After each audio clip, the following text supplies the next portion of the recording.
Bitcoin is being embraced by the US and the US financial system, and it is being embraced by Iran and the Iranian regime at the exact same time. And both of them know that they can use it without the other one threatening it. And that puts it in an insanely unique place in a world where there are no monies that work like that anymore.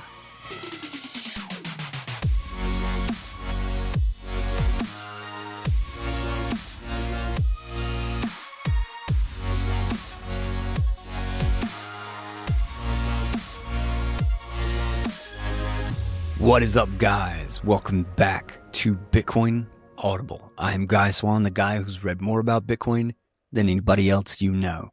I got to go on Roxham TV and Walker's show and hang out with them for a good little while, and we talked about really a little bit of everything, about the perspective of the big picture, where Bitcoin sits, especially in the context of a bear market, but what I think is a really interesting place politically, as it's segmented or it's wedged itself in as this radically neutral element of some of the major conflicts around the world. Like, it's playing a role, which is a really exciting and crazy place for it to be, especially when it is, quote unquote, in a short-term bear market.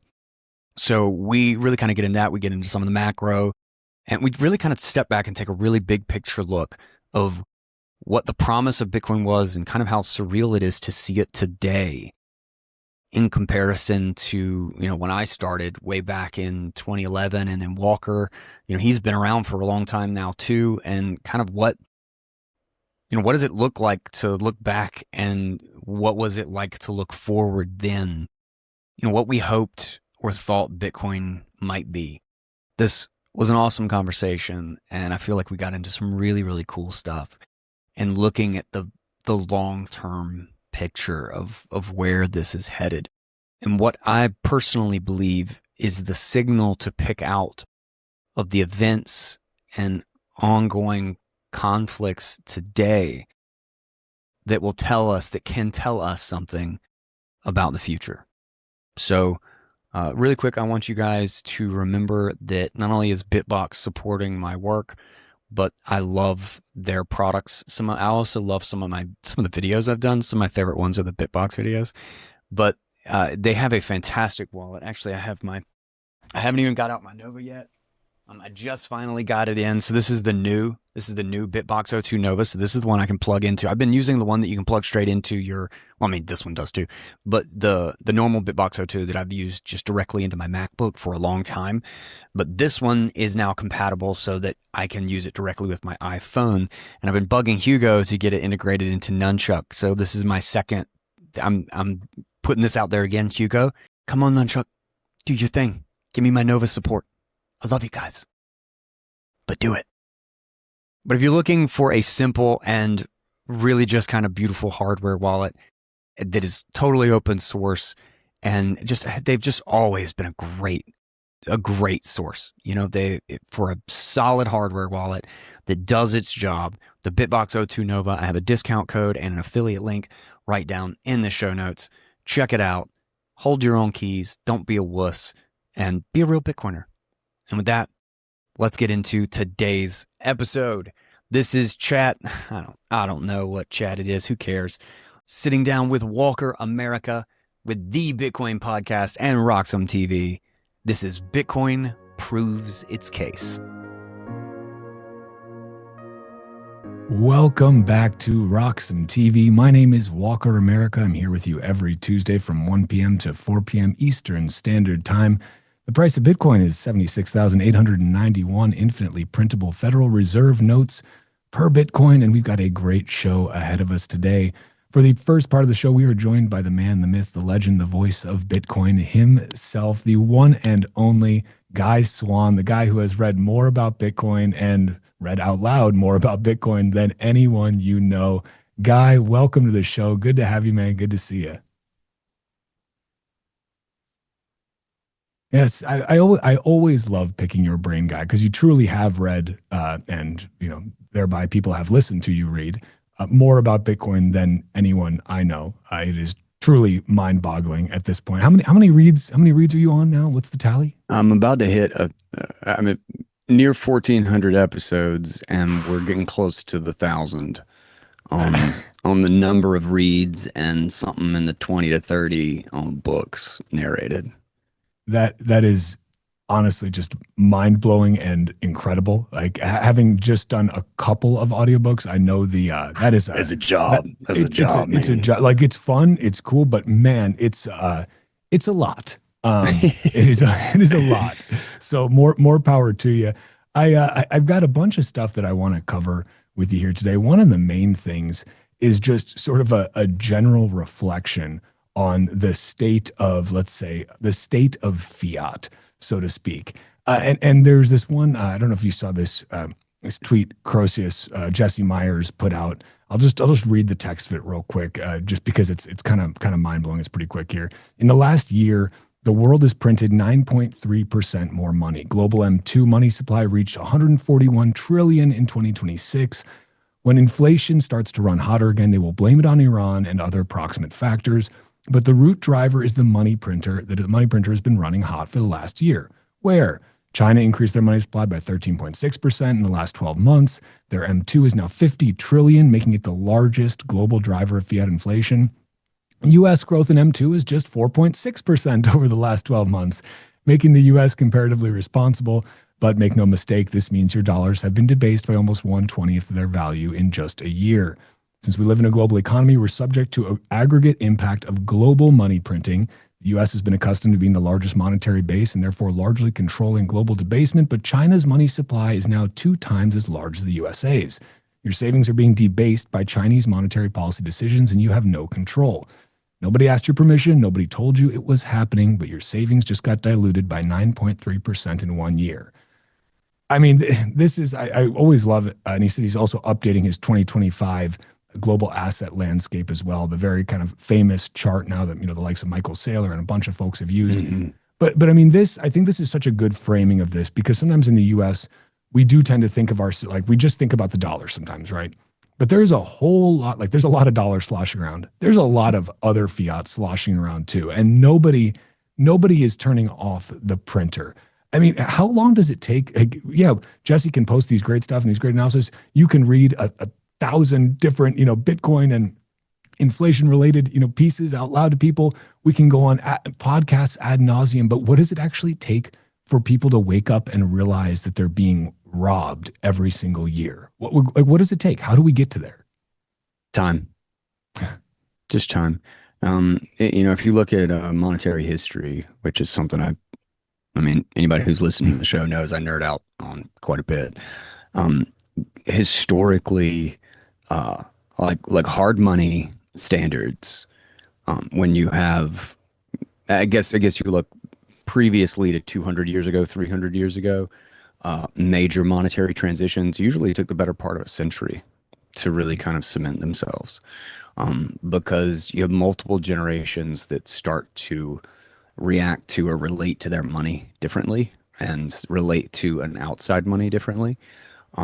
Like the entire period of the African slave trade or transatlantic slave trade and everything, most people don't realize, but the real story of why that happened and why there was so much uh, basically purchasing of slaves from the various kingdoms and countries and tiny little conflicting civilizations inside of Africa or along the African coast was largely because the British had better technology.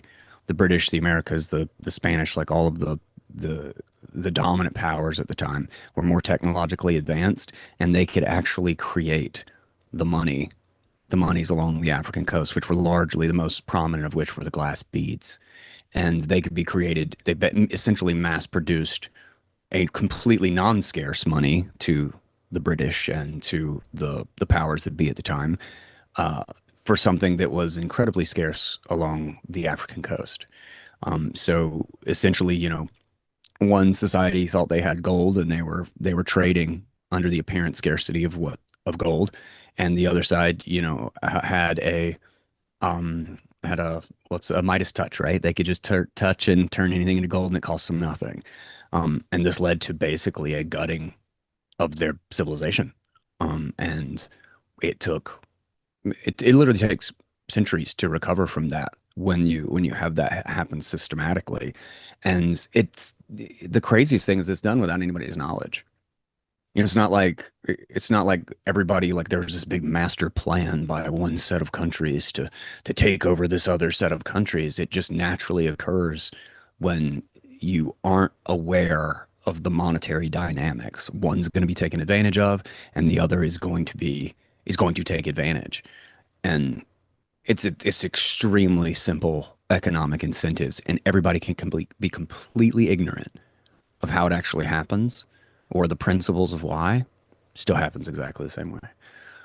In fact, you can another interesting aspect about like where China and the U.S. and like the powers that be are is that largely during the 1800s, I think Chinese culture, it's actually referred to as it's like the age of embarrassment or something. I can't remember exactly what they refer to it as. But the Chinese civilization bet on silver being the dominant monetary standard, while the Western civilization betted on gold. That's why we live in a Western civilization today. Is because they diverged, and China basically essentially got devalued at, orders of magnitude. The ratio used to be extremely close, and then it diverged just massively towards the mid to late 1800s, and China declined like huge in power and economic relevance. And they've basically been digging their way out, intentionally. Like they've been thinking about it. Like they kind of know the position that they found themselves in, while we've been digging ourselves into a hole. But in some sense, everyone's taken on we've become the fiat everything world, largely because of our technology and because of how trade has moved into a sphere that has never had scarcity, where sound money could not be extended into without trust, which immediately reintroduces fiat. Fiat is, oh, just trust me, bro.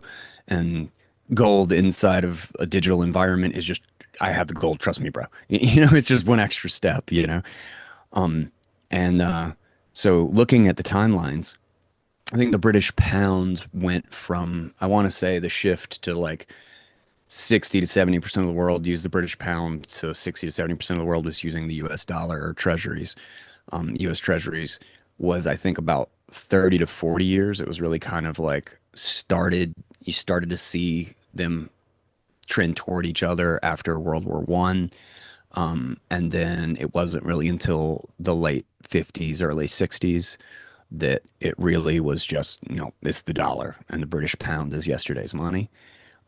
So, and I think we should expect it to be quicker today, purely because the internet exists.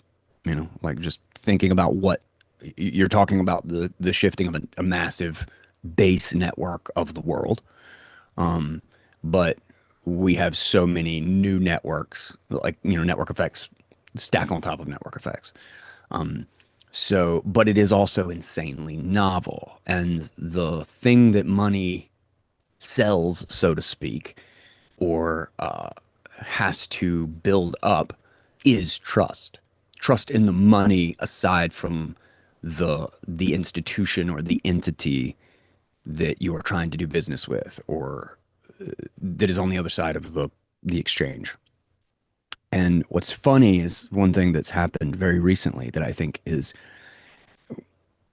I think probably some people think that like this is really bad for Bitcoin's position, or like it's cultural. There's, Bitcoin needs to be politically nice or whatever, like this is bad branding. But that I actually think is a profound testament to Bitcoin's security and independence, and what Bitcoiners would probably refer to as extreme neutrality, radical neutrality, is the fact that Iran is accepting it for payment at the Strait of Hormuz, and now is selling like an insurance thing, which, God knows whether it's a scam or whatever. Doesn't really matter. But the the element is that Bitcoin, the thing to take away is that Bitcoin is being embraced by the US and the US financial system. and it is being embraced by Iran and the Iranian regime at the exact same time, and both of them know that they can use it without the other one threatening it. And that puts it in an insanely unique place in a world where there are no monies that work like that anymore, anywhere. And that is the base case. That's the reason money existed. Is what can I use without having to trust the person that I'm trading with, to hold value. And so looking at that, I personally put Bitcoin realistically on more of a 30-year timeline. At least one entire generation needs to grow up and become the dominant capital allocators and producers in the world, knowing that Bitcoin has always existed and seeing that on any long timeline, everything just got more expensive over here and everything just got cheaper over here, whether it was fast at some point or it reversed for a year or two or, whatever, doesn't really matter. They'll just know that, their granddad, their great granddad used to talk about how, oh, I used to be able to buy stuff for a nickel that now costs $10. And then their dad's telling them about how, oh, I used to buy stuff for 100,000 sats and now it's only 1,000 sats. And those stories will be cemented into the psychology of the society. And then Bitcoin will just be obvious. It won't even get credit for fixing the world. It will just become so clear that, like, I think history will probably just point to all the events, right? It's like this president and this country did this, and then these people bombed this, and then these people made peace, and it won't recognize that it was because they had to make peace because this country couldn't inflate this country anymore, that they were at an impasse and nobody could afford more bombs. That Bitcoin won't get credit for it. It will just become in the background this thing that became, and the rest of the story of the world. And my reasoning for believing this is that all of monetary history actually explains all the wars.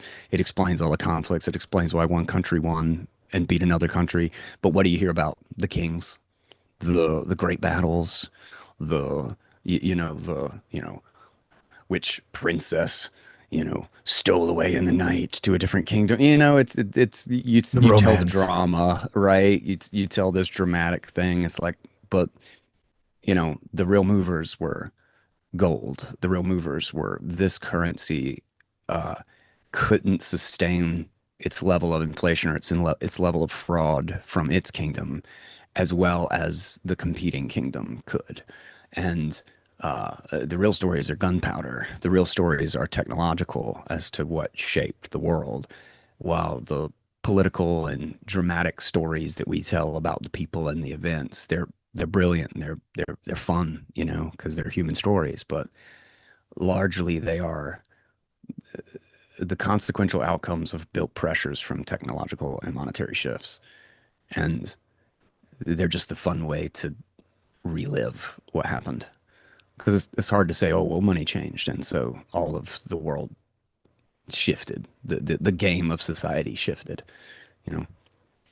Well, I think it's such a great point, and perhaps one of the most fascinating things about Bitcoin and why it is such a, it was made for this moment is because it is both a monetary and a technological shift within one thing, right? It has this, this duality where it's not just, hey, we got gunpowder over here, we got gold over here, we got the printing press over here, and we got gold again over here. It's like no, we have it all in one entity, and that's, I think, the Hormuz story. Whether or not, again, because I'm a little bit skeptical on this too. Like let's see, show me the transaction ID, right? Let's verify something. Yeah, I want to see something. Give me that timestamp. I want to see it. But either way, like the narrative is out there, and I think you brought up a really great point, which is the juxtaposition of Iran doing this at the same time the U.S. over here is, you've got admirals that are saying, look, we're running a node, we're looking at the strategic importance of this, da da da da. You've got the Secretary of War speaking favorably about it. You've got the administration overall speaking very favorably about Bitcoin from multiple angles, and really a lot of Jason Lowery's software thesis sort of like popping up in different places, and you're like, huh, that's interesting. Wow, that's permeated quite a bit. Apparently, a few people got their hands on that. And so, but again, this is just such a great example of Bitcoin being money for enemies, right? The whole power of Bitcoin being that it cannot discriminate, it cannot discern who you are. It doesn't care. It has no means or need by which to care. Bitcoin just is, and through that, it's able to provide the same value to friends as to enemies. Like it doesn't matter if you don't like this person, they can still use Bitcoin. Like it doesn't matter if you're North Korea or Iran or China or the US or anyone. You can, or you or me or a corporation, you can use Bitcoin just the same. And there's that monetary side of it, which is the protection from the uncertainty of fiat mismanagement, or should I say the certainty of fiat mismanagement, because we know they got to keep debasing, right? We know they got to keep printing. We know they got to keep lying about how bad it really is. But then there's also the technological side of you cannot stop this thing. You cannot stop somebody from sending a Bitcoin transaction. That duality there, that is so powerful. And it really is just kind of like, it's wild to watch this play out. It's wild, Guy, to watch. And you've been in Bitcoin, longer than I have. So you've got even a better kind of long-term view on this. But I mean, is it a little bit surreal to you having, been in Bitcoin, been actively in Bitcoin? I mean, you've been educating in Bitcoin for so long. You now see these sorts of things happening in the real world that Bitcoiners were just sort of hypothesizing about. Like, well, yeah, they could just, if they're sanctioned, they can just use Bitcoin. And, hey, boy, the US government will probably start looking at this for X, Y, and Z. Like, is that surreal to you? Or is it kind of just like, yeah, about time? Most of the time, no, because yeah, I don't really think about it Mhm. until I have to stop and think about it. And then kind of like looking back on the perspective that I had. Like I remember like this really epic moment on what the show The Good Wife, about the lawyer and uh not was it Jake Gyllenhaal? Oh, no, it's the guy from American Pie. I'm forgetting his last What's name. his name? What's Uh, the freaking but yeah, whatever? the guy from American Pie. Somebody's perplexing it right now, Yeah. so but he was on the show, and I remember like it was such a huge moment because Bitcoin felt like this little place on the internet that didn't exist in the real world, in the kind of establishment spaces. And this was the first traditional thing. This is the first like on TV moment. And I remember being like all the conversations because I guess that was like 2013 or something, and I'd been in for 2 years at that point. And so many conversations about like this is going to be real one day, this like people are going to be aware of this and it's going to like enter the psyche, and this will be pivotal in a presidential election at some point, which we were there. We did that one. And this will be a hot button issue. This will be contentious. There will be fights against it. What was the choke point 2.0? There's so many different things that were just discussed about like what happens as this gets bigger. And then one of the things that I remember having an explicit conversation about was there will be two major powers that likely will be on two ends of Bitcoin adoption, and one of them will utilize it to get around the influence or the power, the controls of the larger country. And as maybe as small or as like tiny of an edge case as it is, this is exactly what Iran is doing. And it's only like kind of in stopping to reflect that like, holy God, all this stuff happened, you know, and it's only going to continue to happen bigger to the point that it's not news anymore that it's happening. It's just the way it will continue to unfold, especially as one entity or one group is able to do it successfully. And I think a perfect example is, kind of mentioning it back to the good life. I just remember this like moment of like surreal. It's probably the most surreal it ever felt.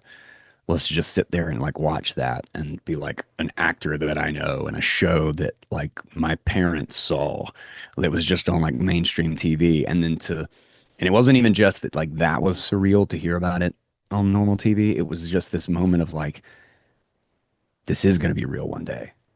you know, like all this stuff that it felt like BS. Like a little piece of it felt like, yeah, Bitcoin's going to be this huge thing that's so important. Like there's part of you that like it has to be like, and you play your Austrian economic theories back in your head, and you're like, no, this has got to work. But then there's another part that's like, I'm this weird nerd on this corner of the internet talking to a bunch of lunatics who think that, you know, we're gonna make a money that no that the United States government can't do anything about it.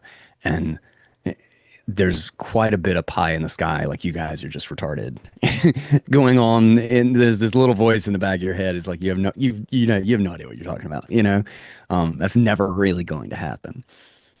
But I think that episode just made me realize that what we were talking about wasn't just theory, like there was a very serious chance that it was going to happen one day. And then there are those moments. But most of the time, 90% of the time, 99% of the time, it's just like, okay, well, yeah, this is the next thing that happened. This is the next thing that, creeps up on you, right? You're boiling frog. But then you stop to think, it's like, man, this water used to be cold. Like there used to be nothing in this water. Uh, and it is it's a bit crazy to think about that. It feels inevitable in hindsight. It's like, well, yeah, duh. Especially when you think about, I got my brother's wife is Iranian, and we've had so many problems. Like we can't even they shut down the phones. We can't even talk to her family. And I've talked to and worked with people in Iran or whatever, just because we get hanging out with people in their family or whatever, trying to stay in touch through friends of friends who know how to get VPNs and that sort of stuff. Um, but I'll tell you, I've chatted with them about how they see Bitcoin and how they think about things, and try to get try to get a package into Iran. Can't do it. Try to get dollars into Iran. Not a chance in hell. Get Bitcoin into Iran. You don't do anything different. It's not even a thing that you have to do. Like it just works, and there's nothing Iran can do about it. Which is probably why they're being very serious about it from the Strait of Hormuz position. Is, well, if we can't do anything about it, the U.S. government ain't gonna do anything about it. You know, what do you do? What do you do? Like for crying out loud, one of the guys that I know that I talked about uses freaking Cake Wallet. I use Cake Wallet. And he's just like, yeah. And he's like, if we have the internet, I just go look at my address. I just go look at my balance. Um, and I asked, I was like, what's the general thinking over there? And like he's in a Persian community or whatever. And he's like, well, in regards to Bitcoin specifically, and he says, well, it's not that like Bitcoin holds some like super special place or anything, or they're super like, oh yeah, Bitcoin and crypto is so important or anything. It's more just that like our currency is so horrible. It's like such garbage. Like they lost like 90% over a period of 12 months or something. I mean, just terrible that they will do anything they can to operate in a different currency. And there are basically just a few standards that have developed, where they can get dollars. They work in dollars. Dollars are still the king. But it says, and nobody, there are very few like, oh, Bitcoin is the one and the only one, but it is widely recognized as a reliable option. As a reliable option, is that like, oh no, yeah, we can use Bitcoin just as easily as we can do this other thing. If you're a little bit tech savvy, if you ask someone who hasn't even accepted Bitcoin before, they're probably going to be like, oh yeah, sure. They just the idea of something that they kind of know they can they can they can actually use. It becomes a real option for them, and it's just kind of seen as, well, at least it's just going to work. And I really think that's the path to a Bitcoin standard. It's not. It's not we've got super devotees and we've explained Austrian economics to people, and someone has to be convinced that sound money is better than fiat money. Nah, it's just going to be the thing that kept working when everything else stopped. I think I agree with that position because, again, you look at the state of, let's say, adoption in the Western world right now, and the vast, overwhelming majority of it is from a store of value perspective, which is fine and great, and like that's part of that journey, right, for Bitcoin. You look at other parts of the world, and yeah, maybe a store of value as well. They may actually look to dollars or Tether or something as a store of value also, because again, compared to their currency, it's the gold standard, no pun intended. But they also actively use it as a medium of exchange because they need to use it, because they don't have bank accounts, or they have very, very tight capital controls. They can't move money in and out, as you mentioned. Like Iran as a great example of that. Like can't move dollars in or out. Like can't move a package in or out. Can move Bitcoin just the same as you do it anywhere else, right? Just send it to an address. And I think that necessity driving adoption is really just, I mean, that's like the most powerful thing Bitcoin has going for it, right? And it's necessities driving adoption in different ways. One could argue the necessity of trying to escape the debasement of your currency even in Western nations drives Bitcoin adoption from the store value perspective. The necessity of being able to send money and actually use money without insane capital controls, and use money that's not being devalued overnight or over the space of a year by 99%. Like that's also necessity. Like it's a spectrum of necessity, right? But ultimately it's like, that's kind of where that, you get Bitcoin at the price you deserve. It's like, because you tend to only get Bitcoin once you really have a need for it. Some people, we're far out ahead of this, people like yourself, far out ahead of it. But that group of people that were way out ahead of this thing is vanishingly small compared to the total number of people who have adopted Bitcoin since then and who will adopt Bitcoin. Like, those were the true pioneers, right? Using it before anybody else even heard of it. Now, most people, I mean, maybe not most people, a lot of people have heard of it, right? The Overton window has shifted drastically to where it's no longer. I actually think there was a study that it is absolutely most people. Like it is, Bitcoin is a household name, whether or not anybody has touched it or knows anything about it. But it firmly exists in the mind space, like in the mind virus of the world, right? Bitcoin is there, and we're firmly in the era of people are going to touch it again or hear about it again in 2 to 3 years, and they're going to go, that thing's still here, and it's going to keep doing that until just like the internet, like you just get to a point where a whole generation grows up, or like nobody thinks the internet's not going to be here in 10 years. Who would possibly say that? Right. Like, no, of course, the internet is how all communication, everything, the internet's going to be bigger in 10 years, way bigger and way more integrated into everything that we do. But anyway, yeah. By the way, our producer did let me know it was Jason Biggs.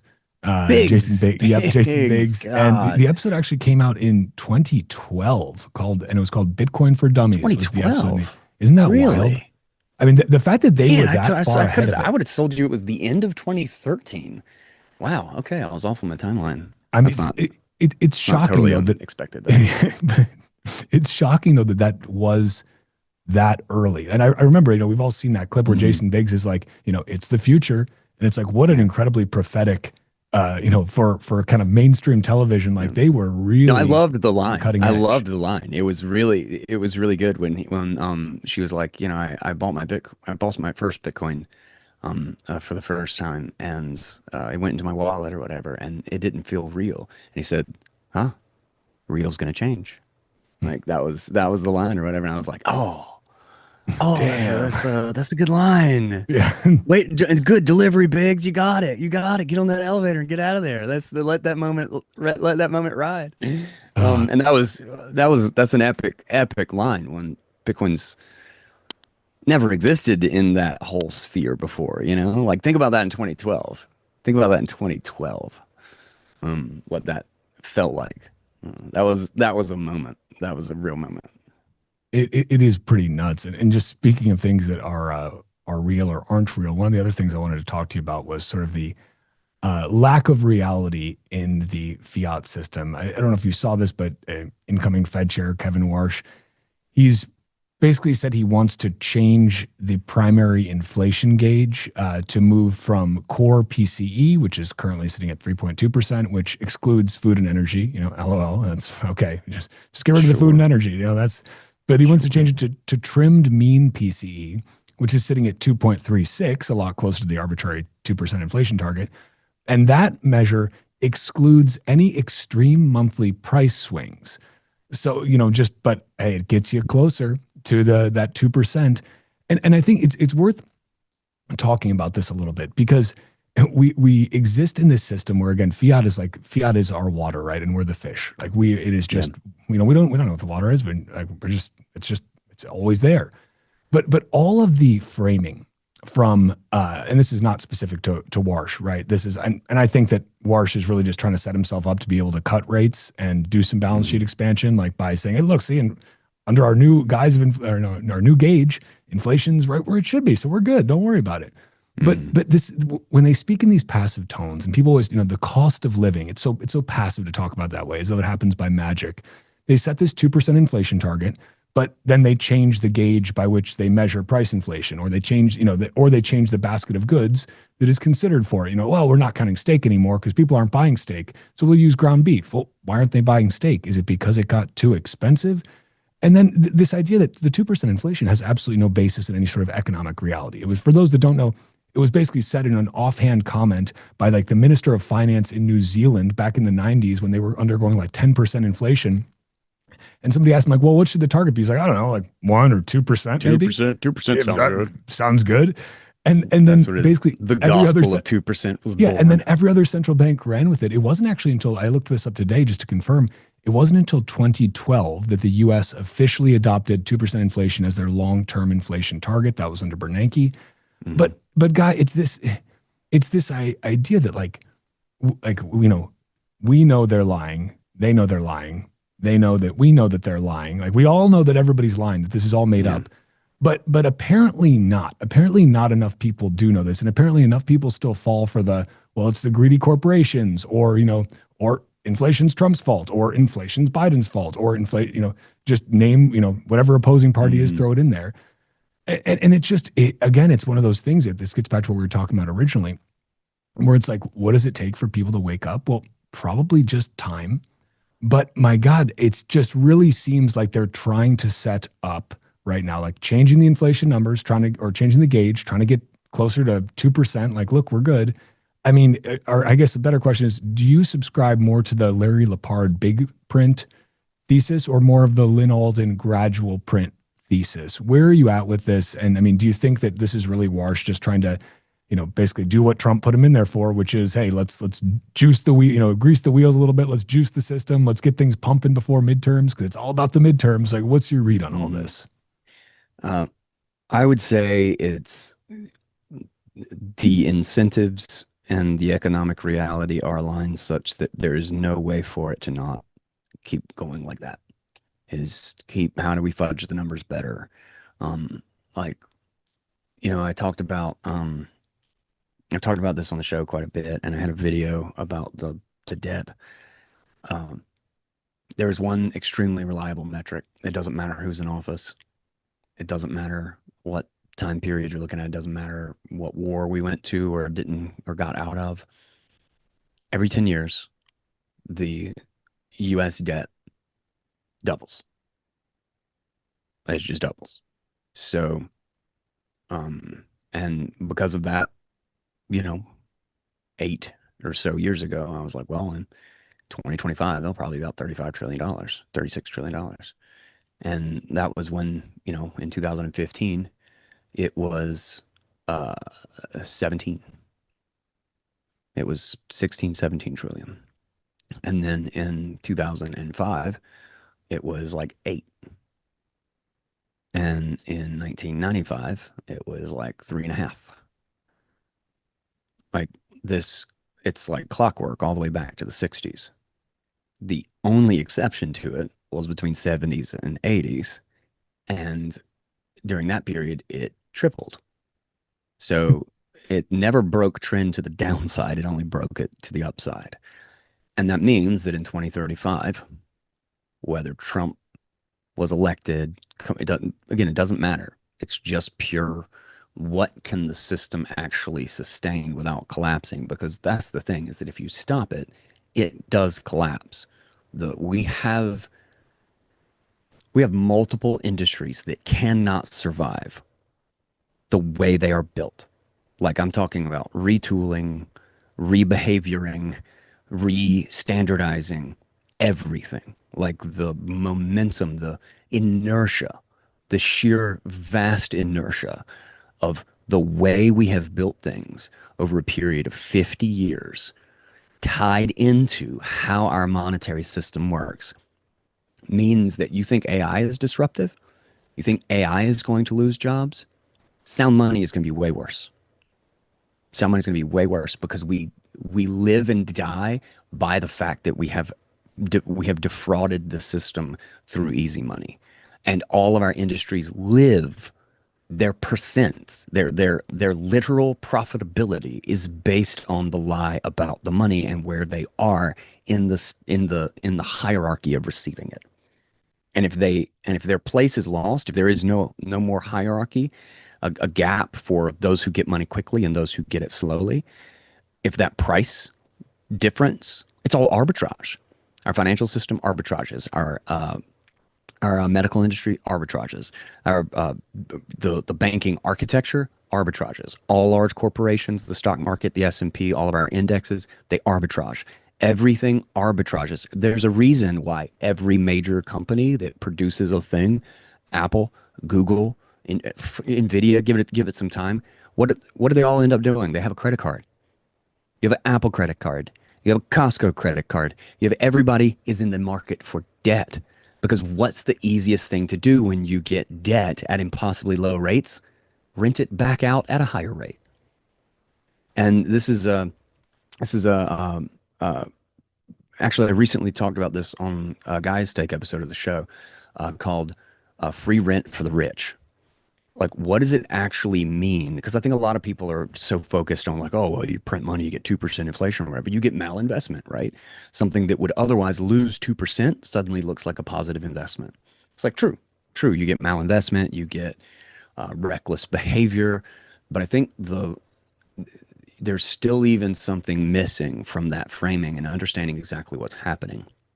And if you break it down to just like two people in an economy, like let's say you have somebody who has a house, like let's say Nancy has a house and Bob has X amount of money, and he wants to buy the house, but Nancy doesn't want to. Right? She wants to get a stable return because otherwise she wants to live in that house. It's her house. She's built in like she's earned the value of that house. She's not going to give it up for nothing. And so, and this is the whole economy, right? This only the house. It's only Nancy and it's only Bob. And so she needs Bob to be able to provide her with enough value to give up her house. And Bob offers 5%. I'll pay you 5% a year in the house's value in rent, $1,000 a month, whatever it is. And she's like, no, that's not enough for me to take the time to build or get another house built or whatever it is. I want 12%. Well, that would, in the exact same vein, be the price of debt, the interest rate on debt. Because that's the only capital we have, is that if you want to loan, if you want to borrow out that much capital, we're talking about using up those resources, which means that without a 12% interest rate, you're not going to be able to buy anything in that economy. Like she's not going to loan it out at 12, like that's her rent. She's not going to loan it out at anything less than 12%. So that's the interest rate. The person who owns the capital sets the interest rate. Now introduce a third party, a bank. What does the bank get to do? The bank gets to print money out of thin air, and they get to set the interest rates. Why? Because they don't have to borrow it from Nancy. They don't have to borrow the actual capital. Now, if it was her savings, they would.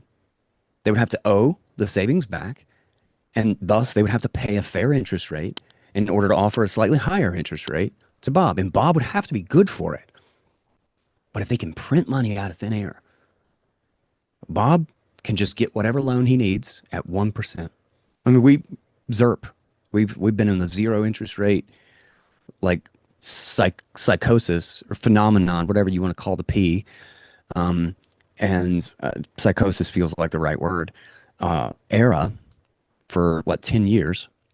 And what do? They literally rented money to people for 0%, to giant corporations for 0%, 1%, 2%, like to the trillions of dollars.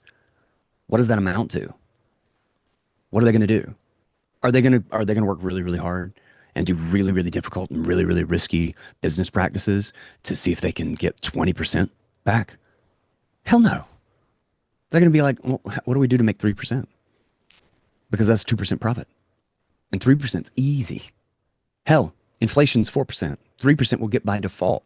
We don't even have to do any work. What we can actually do is we can buy up all the real estate in society and just rent it back to the people we bought it from for a profit. We don't have to do shit. We have the easiest scam in history.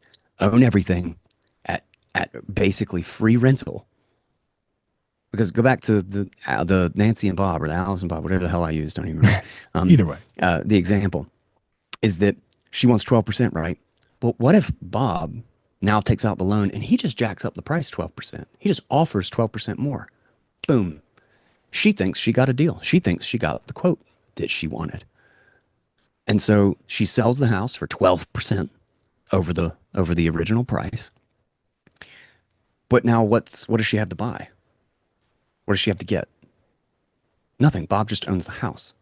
And is he going to take less than 12%? Did she actually get 12% more of a house by doing that?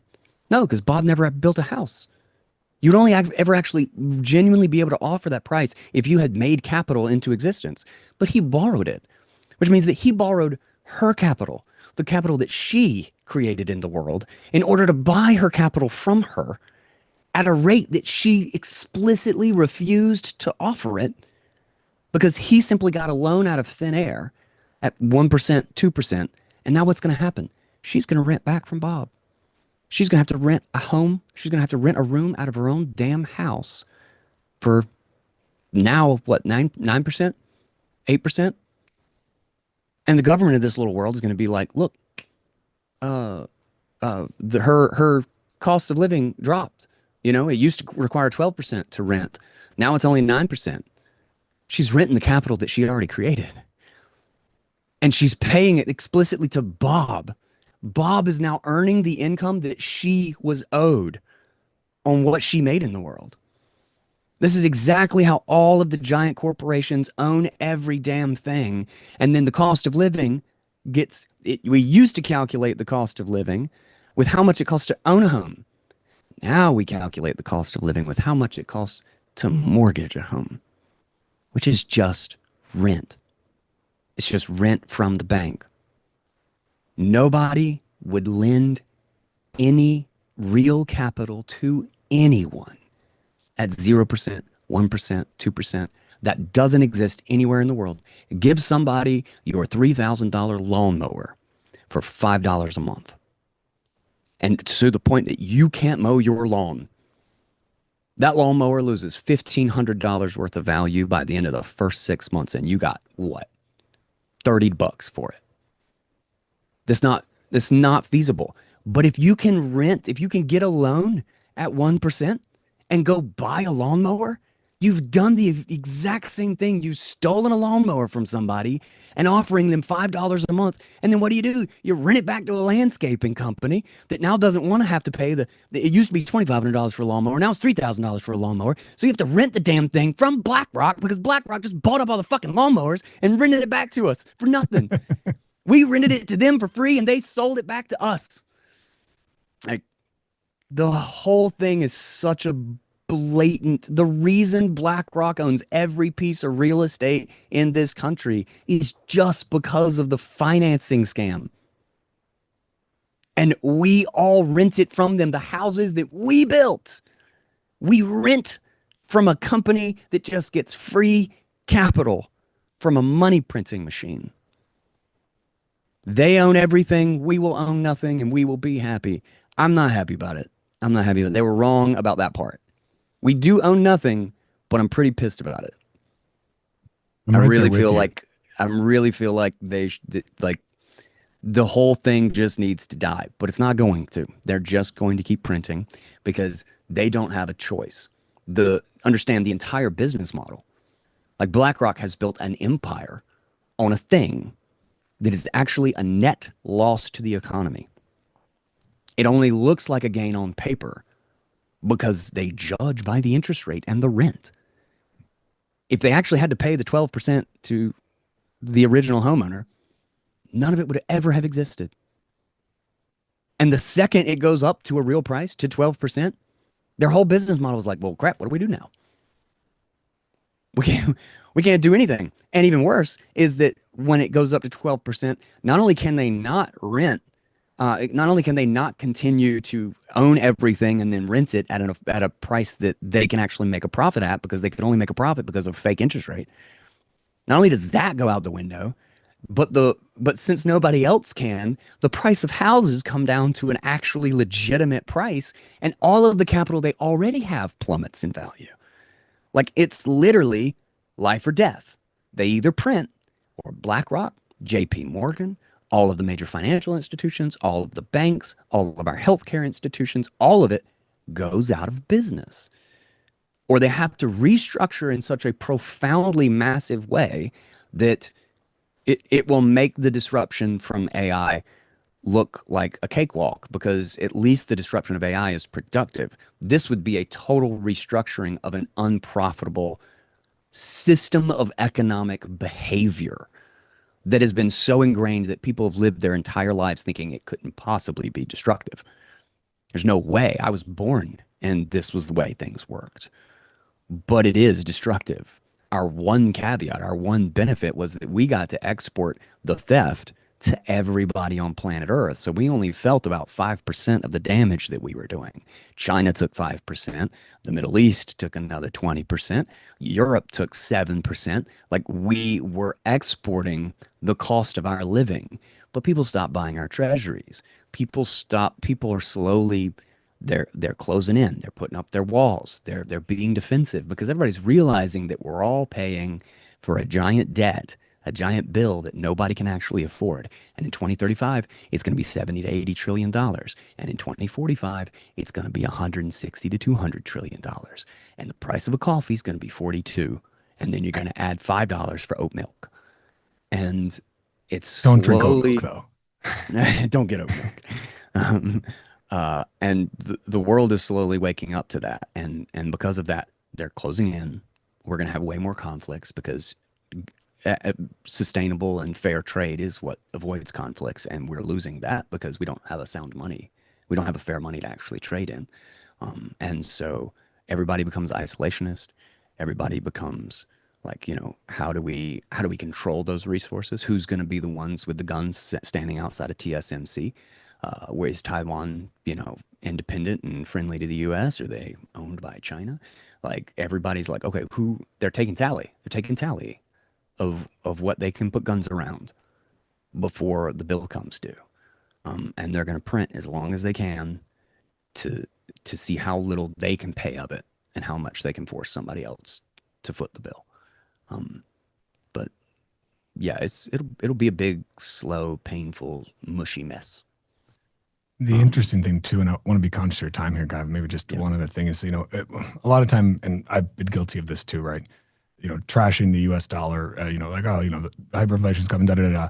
But It's the best of a pile of garbage. Well, yeah, I think what Greg Foss once said to me, it's the prettiest horse at the glue factory. I've taken that. It's the skinniest kid at fat camp, right? Yeah, So, yeah. take whatever analogy you want for this, but yeah, the dollar's the worst except for all King the rest. shitcoin. Yeah, exactly. And so, sometimes I when I hear people talk about, well, like, hyperinflation's coming for the dollar, it's like, okay, not how? disagreeing. But Well, if where's the that's pressure case, coming from? yeah, and if that's the case, that means probably almost every other fiat currency is already hyperinflated. Is that a fair statement? And maybe has already hyperinflated, failed, been replaced by something else, failed again? Like, that's the thing. We can. It's Here's the difficult to thing. figure out the timescales, right? I had that position as well. That the dollar has to hyperinflate.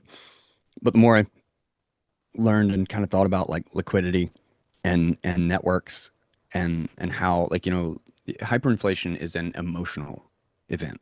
It's a psychological event. It's a total and complete loss of trust, and and backed up by such thin liquidity, or such a such a divergence between the liquidity and the amount of the currency, that when it breaks, it just runs. It runs and there's no stopping it. And the idea is to, how can we drop this as fast as humanly possible so that I have toilet paper that is still worth something tomorrow morning. Um, and uh, so and the more I really thought about, the more I realized that the dollar can't hyperinflate until there is something bigger, or until there is something with a large enough, it's like pressure in pipes, right? Or water in a series of buckets. You have to be able to transfer the water to somewhere else.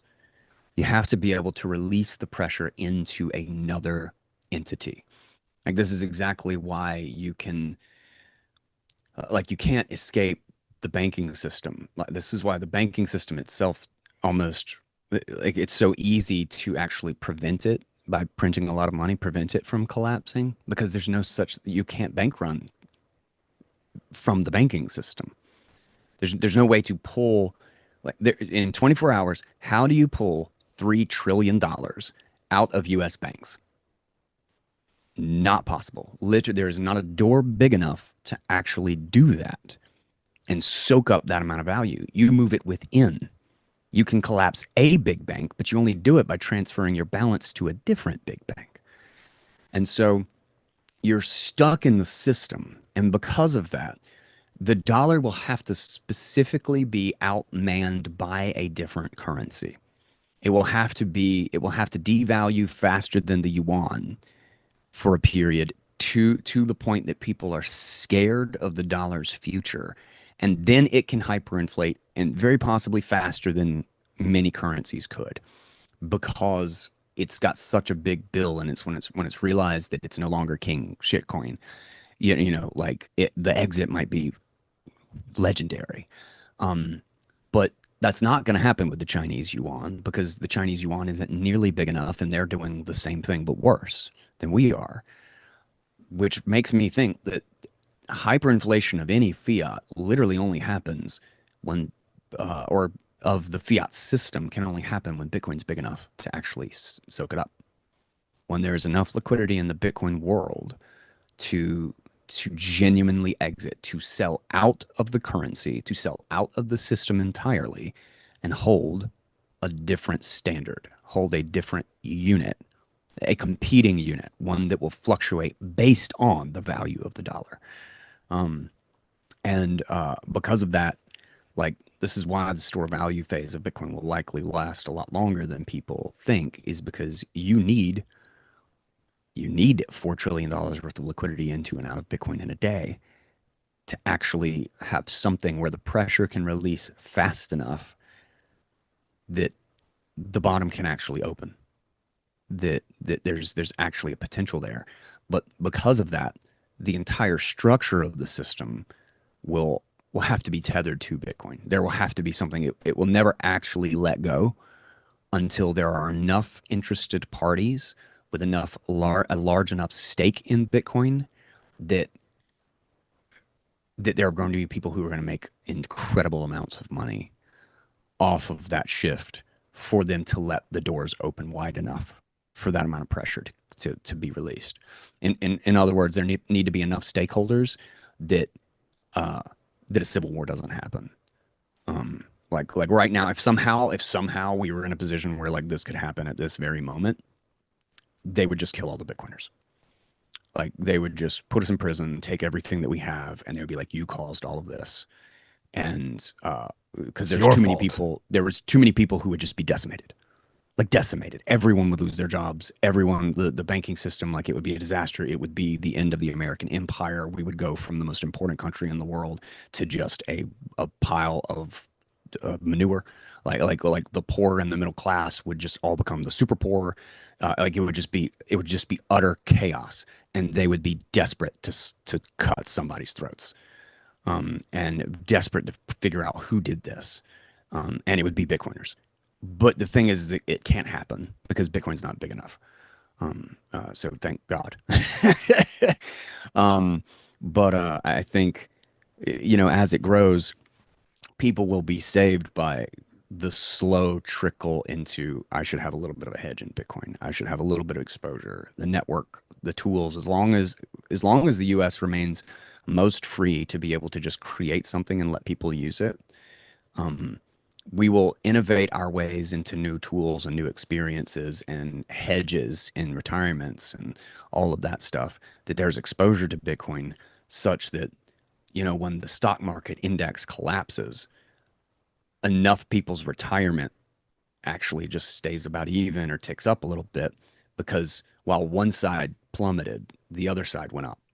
Their Bitcoin exposure went up while their stock market exposure went down. And they'd be like, man, glad my hedge fund company switched to half stock market, half Bitcoin. Cause like, whoa, look at the news over there. Those corporations are effed in the A. And I think that's when you actually have the capacity to do it. And the last people on the boat will be the ones, you know, sitting in the water begging for a life raft. And everybody will be like, "Man, we've been telling you about this boat for fucking 20 years, man. You guys took your damn time, but here's a rope." Yeah. We all get it at the price we deserve, right? Yep. And that luckily there's plenty of room for everyone. It's just that the room happens to be completely finite, and you're going to get a shrinking piece of it the longer you wait. But hey, there's still room for you, right? There's Yeah. room for all types. But Guy, I appreciate you coming on here today. This was great catching up with you, picking your brain as always. Always. For folks who somehow have not heard the voice of Bitcoin before, where can people find you? Where can they listen to the pod? Send them anywhere you want. Okay. Okay. Yeah. So check out Bitcoin Audible. Check out. You can just find me Guy Swann, Swann, on pretty much any platform these days. I've got some fun stuff I'm gonna be doing with YouTube. I've never paid any attention to YouTube really, but I'm trying to be a little bit more like, okay, I need to really like think about my content and how I'm doing it because I've been slowly working back towards video and film stuff. I went to film school. So check out all of that stuff. And then also we have been working on a development project and another business for about 2.5, almost 3 years. And I finally have the first pieces of this that I'm sharing out and is public. You can check out Pear Drop. That's pear like uh, the fruit. Pear Drop. Pear Drop Desktop specifically. We're still waiting on App Store stuff. But I am we're taking a heck of a bet, and I think a very unique take on how to make peer-to-peer not suck, and to how to deplatform in a way that actually provides a better and more fun experience rather than dealing with something that feels like you're having to give up. Something that used to be easy to make it complicated or have weird keys or whatever.